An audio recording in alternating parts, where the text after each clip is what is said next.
Well, first, Asad, thanks for forcing me to come to Glasgow.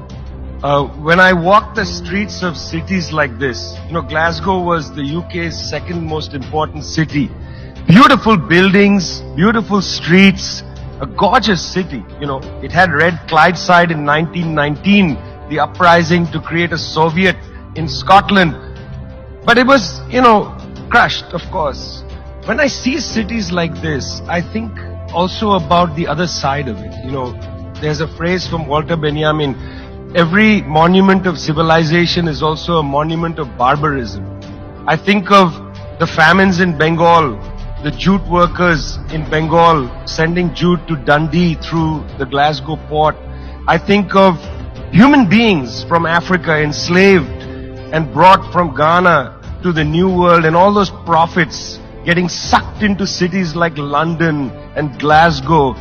Between 1765 and 1938, the British Isles stole $45 trillion pounds from India. 45 trillion sterling from India. We never got paid for that. When the British left India, when we threw the British out, our literacy rate was 13%. So much for several hundred years of so-called civilization. Meanwhile, our landscapes were destroyed. Coal was foisted on India. You foisted coal on us. You were the ones that came and made us coal dependent. And then you left, and now you dare to condescend to us. When I listen to Boris Johnson, when I listen to people like Joe Biden, when I listen even more to Emmanuel Macron, all I can think of is how condescending you are. You condescended to us 400 years ago. You condescended to us 300 years ago. You condescended to us 200 years ago. You condescended to us 100 years ago. You're condescending to us today. You only know condescension because for you, colonialism isn't something that happened in the past and we defeated you. It's not that. For you, colonialism is a permanent condition. And that permanent condition happens in two ways. There's the permanent condition of the colonial mentality. You want to lecture us. You want to tell us that we are responsible for all the problems because you'll never accept that you're the one principally to blame. You signed the Rio Formula in 1992 on common and differentiated responsibilities. You like the common part.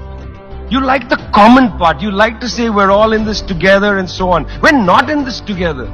The United States, 4-5% of the world's population, still uses 25% of the world's resources. You outsource production to China and then you say China is the carbon polluter. China's producing your buckets. China's producing your nuts and bolts. China's producing your phones. Try to produce it in your own countries and see your carbon emissions rise. You love lecturing us because you have a colonial mentality.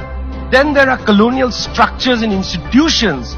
You lend us money, and every time you lend us money, which is our money, every time the International Monetary Fund comes to our societies and they tell us, here's the money we are giving you. No, it's our money. You give us our money back as debt, and then you lecture us about how we should live. It's extraordinary. It's not just a colonial mentality. It's the colonial structures and institutions which reproduce themselves year after year after year. And let me tell you something. The climate justice movement, not clued enough on this. Not clued enough on this. The climate justice movement is a movement that says we're worried about our future.